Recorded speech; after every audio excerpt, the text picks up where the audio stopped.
Hello students, welcome to ideal technical classes YouTube channel. Students, मैं आज आप सभी को नॉर्थ वेस्टर्न रेलवे जो कि आरआरबी जयपुर की तरफ से जो रेलवे अप्रेंटिसशिप की वैकेंसी निकली है उसके ऊपर आपको जानकारी दूंगा।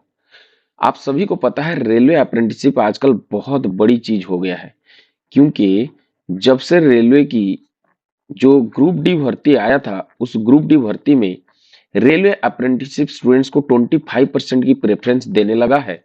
तब से रेलवे अप्रेंटिसशिप में बहुत ज्यादा होड़ मची हुई है।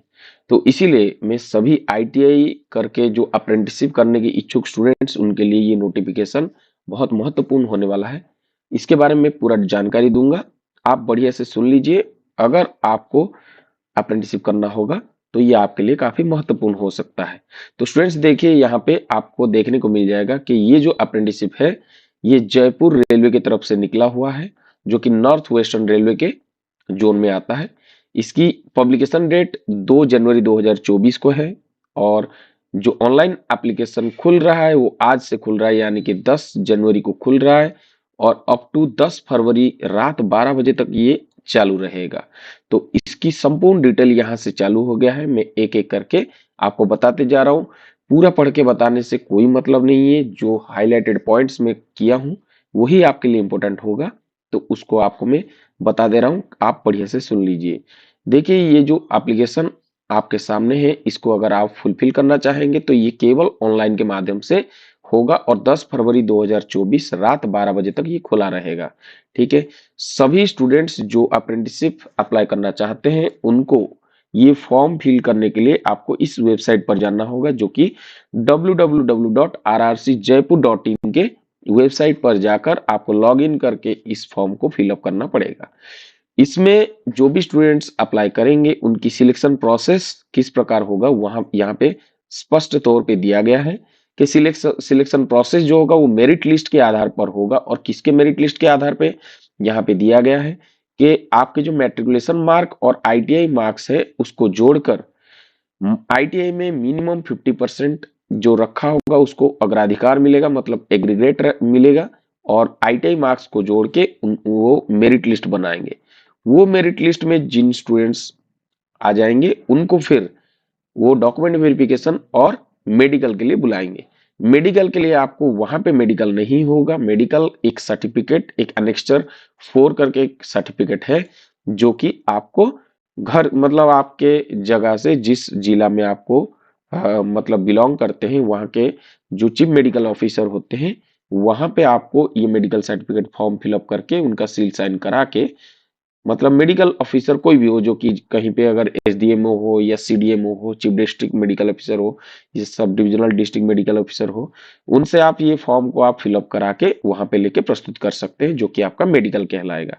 ठीक है, यहाँ पे 5 नंबर पॉइंट में आप देखिए, during submission of online application registration number will be issued to each applicant, candidates are advised to preserve or note their registration number for further stages of recruitment process correspondence with railway recruitment cell RRC। इसका मतलब ये है सभी students को ध्यान देना पड़ेगा कि जैसे आप ऑनलाइन एप्लीकेशन को फिलअप कर देंगे तो आपको एक रजिस्ट्रेशन नंबर रेलवे की तरफ से प्राप्त होगा, जिसको आपको नोट करके रखना होगा, क्योंकि ये आगे जाके आपको रिक्रूटमेंट प्रोसेस में आपको काम में लगेगा। ठीक है, तो रजिस्ट्रेशन नंबर को आपको बढ़िया से लिख के रख लेना है, जो कि आपको आगे काम में आएगा। ठीक है, उसके बाद आपको यहाँ पे एक बहुत बढ़िया चीज दिया है, रेलवे जयपुर जो आरआरसी जयपुर है उसमें कई सारे यूनिट्स या डिविजन्स हैं। जैसे कि आपको 1 से लेके आपको 8 नंबर तक कई सारे डिवीजन से, डिविजनल रेलवे मैनेजर ऑफिस हो गया, डीआरएम ऑफिस बीकानेर हो गया, डीआरएम ऑफिस जयपुर हो गया, डीआरएम ऑफिस जोधपुर हो गया, बीटीसी कैरेज हो गया, बीटीसी लोको हो गया, कैरेज वर्कशॉप बीकानेर हो गया, कैरेज वर्कशॉप जोधपुर हो गया। इसका मतलब ये है कि अगर आप आरआरसी जयपुर में अप्लाई करेंगे तो आरआरसी जयपुर में 8 विभाग हैं। जिस विभाग में आप चाहेंगे उस विभाग में आप फॉर्म फिल कर सकते हैं।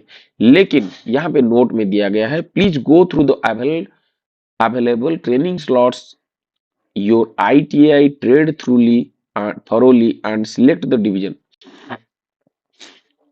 यहाँ पे नोट में दिया गया है, please go thorough the available training slots via your ITI trade thoroughly and select the division units accordingly। It should not happen that you select a division unit where there is no training slot requirement for your ITI trade. In such a situation, your application may eventually become meaningless as you are not allowed to make any changes after the final submission.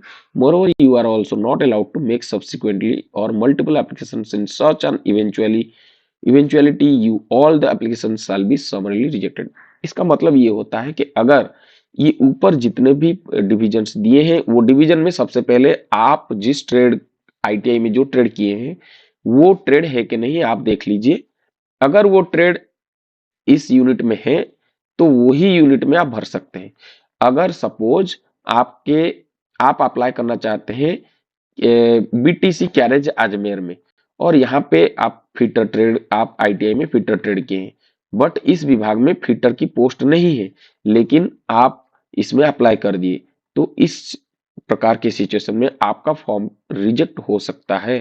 तो इसीलिए आप सबसे पहले आपका trade इस unit में है कि नहीं ये देख के फॉर्म फिलअप करने के लिए आपको एडवाइस किया गया है। तो इसको कहां से प्राप्त करेंगे चलिए नीचे देखते हैं। यहाँ पे संपूर्ण रूप से दे दिया गया है जो आप जिस विभाग में ज्वाइन करना चाहते हैं। सपोज आप डीआरएम ऑफिस अजमेर में आप ज्वाइन करना चाहते हैं या फॉर्म फिलअप करना चाहते हैं तो आपको यहाँ आपका ट्रेड है कि नहीं यहाँ से आपको पूरा पता चल जाएगा। आप इलेक्ट्रिकल कोचिंग इलेक्ट्रिकल सभी इलेक्ट्रिकल स्टूडेंट्स यहाँ पे भर सकते हैं, कारपेंटर भर सकते हैं, पेंटर भर सकते हैं, मेसन मिस्त्री जो है वो भर सकते हैं, पाइप फिटर भर सकते हैं, फिटर भर सकते हैं, कारपेंटर डीजल मैकेनिक भर सकते हैं। लेकिन अगर सपोज आप वेल्डर हैं और आप इस यूनिट में आपको अप्रेंटिसशिप आप भर दिए तो आपका जो फॉर्म है वो रिजेक्ट हो जाएगा।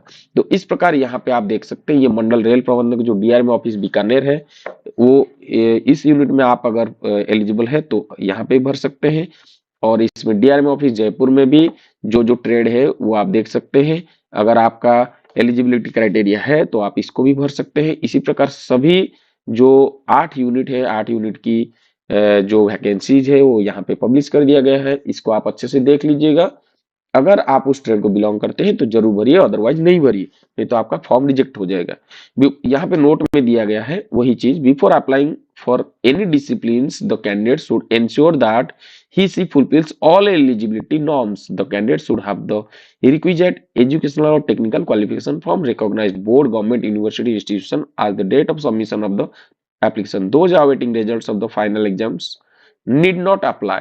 ओके तो ये चीज को वही बोला गया है कि अगर आपका उस डिसिप्लिन ट्रेड है आपके पास तभी भरे नहीं तो नहीं भरे। ओके उसके बाद ये नोट में भी दिया गया है जो एक्स सर्विसमैन है और जो फिजिकल हैंडीकैप स्टूडेंट्स है जिसको पीडब्ल्यूबीडी मतलब फिजिकल विथ बेंचमार्क डिजेबिलिटी वो सभी स्टूडेंट्स के लिए भी यहाँ पे उपलब्ध सीट है वो अपना क्राइटेरिया देख के फुलफिल करे। एलिजिबिलिटी कंडीशन क्या है आपका योग्यता क्या होनी चाहिए मिनिमम आपका 15 साल होनी चाहिए। अगर 15 साल से आप अंडर एज हैं तो आप ये फॉर्म फिलअप नहीं कर सकते हैं और 10 फरवरी 2024 तक अगर आप 24 साल से ऊपर हो रहे हैं तो भी आप ये फॉर्म नहीं फिलअप कर सकते हैं।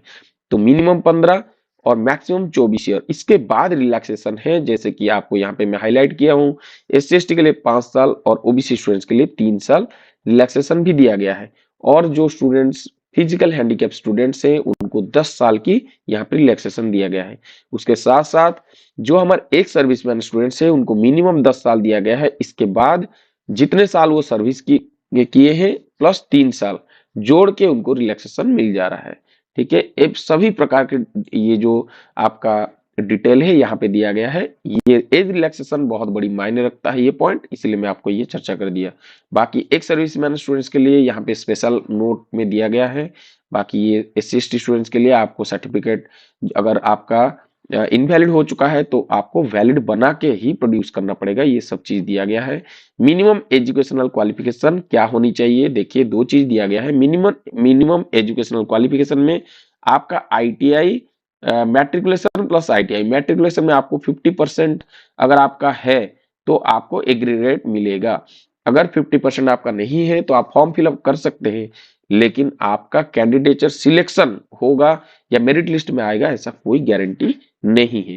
ठीक है पेमेंट ऑफ फीस देखिए कितना पैसा आपको लगेगा। देखिए अगर आप कैटेगरी स्टूडेंट नहीं है जस्ट लाइक SC/ST या PWBD स्टूडेंट्स नहीं है तो आपको 100 रुपीज की फीस लग जाएगा और जो SC/ST स्टूडेंट्स हैं और PWBD स्टूडेंट्स हैं या फिर महिला है, वुमेन कैटेगरी के हैं, उनके लिए किसी भी प्रकार की फीस यहाँ पे नहीं डिमांड किया गया है। ठीक है, तो आपको फिर से यहाँ पे बताया गया है कि इस फॉर्म को फिलअप करने के लिए या पेमेंट करने के लिए आपको www.rrcjaipur.in में वेबसाइट में जाकर लॉगिन करके आप फॉर्म भी फिलअप कर सकते हैं तथा आप पेमेंट भी कर सकते हैं। ठीक है, इसके बाद यहाँ पे एक बढ़िया नोट दिया गया है, once the payment is successful done, अगर आपका पेमेंट एक बार हो जाता है, candidates will be redirected to RRC Jaipur website to complete the application process and download the application.